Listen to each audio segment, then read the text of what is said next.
BJP की fire brand नेता उमा भारती ने एक बार फिर पाकिस्तान अधिकृत कश्मीर को लेकर सख्त रुख दिखाया है। उन्होंने एक इंटरव्यू में कहा कि पीओके को वापस लेना हर भारतीय के मन में है। जब ये हो जाएगा तभी हमारा उद्देश्य पूरा होगा। उमा भारती ने पाकिस्तान पर आतंकवाद को शह देने का आरोप भी दोहराया है। उन्होंने कहा कि पाकिस्तान खुद अपने पतन की पटकथा लिख रहा है। भारत का ऑब्जेक्टिव तो जो सवाल उठा रहे उनका तो मुझे जवाब ही नहीं देना है क्योंकि वो भारतीय सेनाओं के शौर्य पर जब सवाल उठाते हैं तो भारत को बदनाम करते हैं और वो शहादतों को व बलिदानों को कलंकित करते हैं। इसका मतलब है कि उन्हें राष्ट्रीय गौरव और सेना का सम्मान करना आता नहीं। ये लोग तो राजनीति के योग्य भी नहीं। लेकिन ऑब्जेक्टिव तो हमारा जो अंतिम लक्ष्य है वो तो पीओके को वापस लेना है।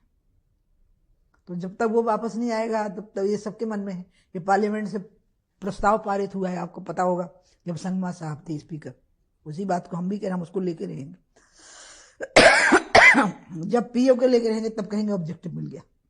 तो पीओके लगता है कि अंतिम लक्ष्य हमारा बेसिकली होना चाहिए। अंतिम लक्ष्य तो राजा का कभी नहीं हो सकता, शासक का, क्योंकि लक्ष्य तो बदलते हैं समय के अनुसार। लेकिन हाँ, इस पूरे विवाद का जो हल है, जो पाकिस्तान ने आतंकवाद को स्पॉन्सर किया है, इसके मुझे तो एक ही हल दिखाई देता है, नेचुरल जस्टिस।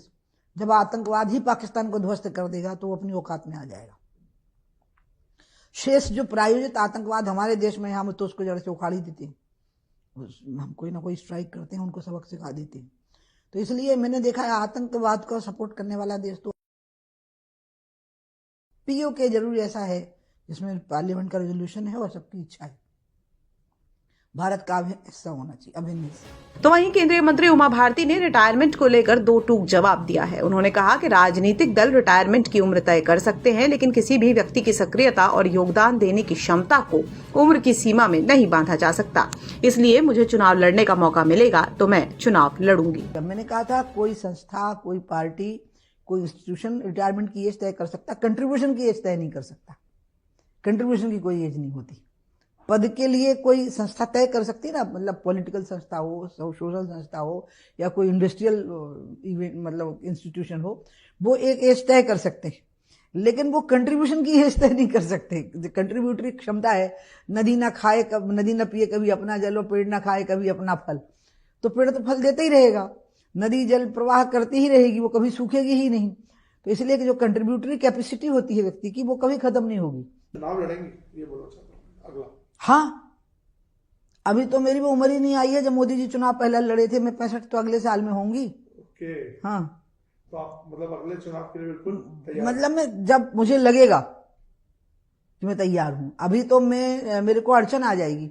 मेरे अंदर एक वीकनेस है, मैं आई एम वेरी मतलब cynically sincere to the commitment. तो अगर मेरे को कोई पार्लियामेंट सीट से मैंने चुनाव लड़ लिया तो मेरा पूरा समय और ध्यान रहेगा कि वहां किसी को परेशानी तो नहीं हो गई, और कोई भी परेशानी होगी मैं अपने आप को जिम्मेवार मानूंगी और गिल्टी फील करूंगी, तो भागूंगी एकदम से।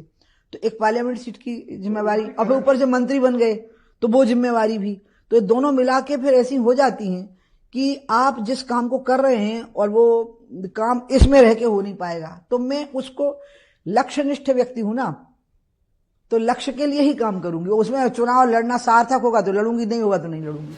फिलहाल उमा भारती का ये बयान ऐसे समय में आया है जब बीजेपी में नेतृत्व परिवर्तन की अटकलें चल रही हैं। जल्द ही बीजेपी राष्ट्रीय अध्यक्ष का चुनाव होना है, जिसमें कई दिग्गज नेताओं के नाम भी सामने आ रहे हैं। ऐसे समय में उमा भारती का इस तरह का बयान